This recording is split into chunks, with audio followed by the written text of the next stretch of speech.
All right, let's talk about hypothyroidism. The prefix hypo means below normal, and thyroidism refers to the functional state of the thyroid gland.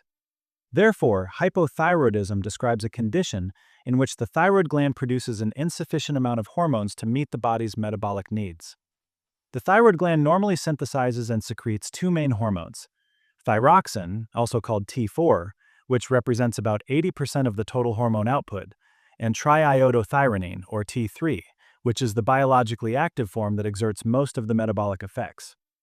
The production of these hormones is tightly controlled by an important pathway known as hypothalamic pituitary thyroid axis. Let me explain a bit further. It begins in the hypothalamus, which secretes thyrotropin-releasing hormone, also known as TRH. TRH travels to the anterior pituitary gland, stimulating it to release thyroid-stimulating hormone, or TSH. Once secreted into the circulation, TSH binds to receptors on the thyroid follicular cells and triggers the synthesis of T3 and T4. As the levels of these hormones rise in the bloodstream, they exert negative feedback on both the pituitary and hypothalamus, reducing TRH and TSH secretion and thereby maintaining homeostatic balance. However, in hypothyroidism, this delicate feedback system is disrupted. Depending on where the defect lies, hypothyroidism is classified as primary, secondary, or tertiary. Primary hypothyroidism results from intrinsic dysfunction of the thyroid gland itself and accounts for almost 90% of total cases. Then we have secondary hypothyroidism, which occurs when the pituitary gland fails to release adequate TSH, despite low thyroid hormone levels. Finally, we have tertiary hypothyroidism, which is determined by impaired secretion of TRH by the hypothalamus. Both secondary and tertiary forms are collectively referred to as central hypothyroidism. The causes of primary hypothyroidism are quite varied, but the most frequent one is Hashimoto's thyroiditis. Hashimoto's thyroiditis is a chronic autoimmune disorder in which the immune system turns against the thyroid gland itself. More exactly, it produces antibodies directed against two key thyroid proteins: thyroid peroxidase, an enzyme essential for the synthesis of thyroid hormones, and thyroglobulin, a large protein that serves as the precursor from which T3 and T4 are made. When these antibodies bind to their targets, they produce inflammation, therefore thyroiditis. While Hashimoto's is by far the most common cause, it is not the only one. Some patients develop iatrogenic hypothyroidism after medical procedures, including thyroid surgery or radioiodine therapy. Others may develop it after external NECA radiation, particularly radiotherapy for various types of cancer. A frequent cause in developing countries is iodine deficiency, with studies suggesting that almost 30% of the world's population is at some risk of inadequate iodine intake. Certain drugs interfere as well. Amiodarone, a medication used to treat arrhythmias, and lithium, used in treating bipolar disorder. Much more rarely, infiltrative diseases such as Riedel's thyroiditis replace normal thyroid tissue with dense fibrous tissue, essentially strangling the gland from within. When we look at the clinical picture, hypothyroidism represents a generalized slowing of metabolic activity, affecting nearly every organ system in the body. Patients commonly describe a persistent sense of fatigue and sluggishness, reflecting this overall metabolic slowdown. Although appetite is often diminished, gradual weight gain is typical. Cold intolerance is another hallmark feature, the result of impaired thermogenesis and decreased heat production. The skin becomes characteristically dry and cool to the touch, and the hair frequently turns coarse, thin, and brittle.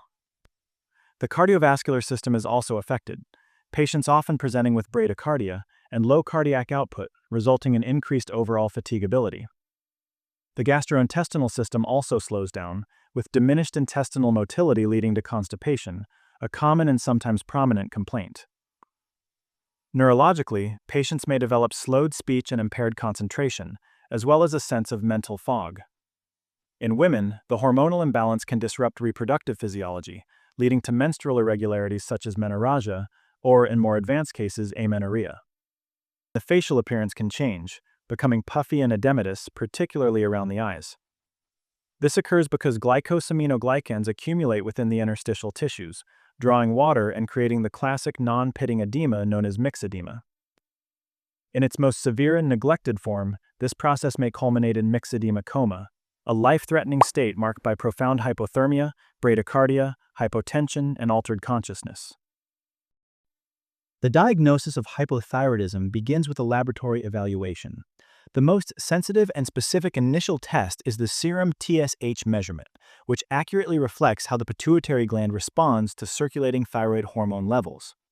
When TSH is elevated and free T4 is low, this pattern indicates primary hypothyroidism, meaning the thyroid gland itself is underperforming. In contrast, when both TSH and free T4 are low, or when TSH is inappropriately normal, the problem lies higher up, at the level of the pituitary or even in the hypothalamus. A milder form, known as subclinical hypothyroidism, is characterized by elevated TSH but normal free T4 levels. To determine the underlying cause, particularly when an autoimmune thyroiditis is suspected, we should measure anti-thyroid peroxidase and anti-thyroglobulin antibodies. These antibodies are typically positive in Hashimoto's thyroiditis, confirming immune-mediated destruction of the thyroid tissue and helping establish the etiologic diagnosis. Imaging studies may also offer valuable information.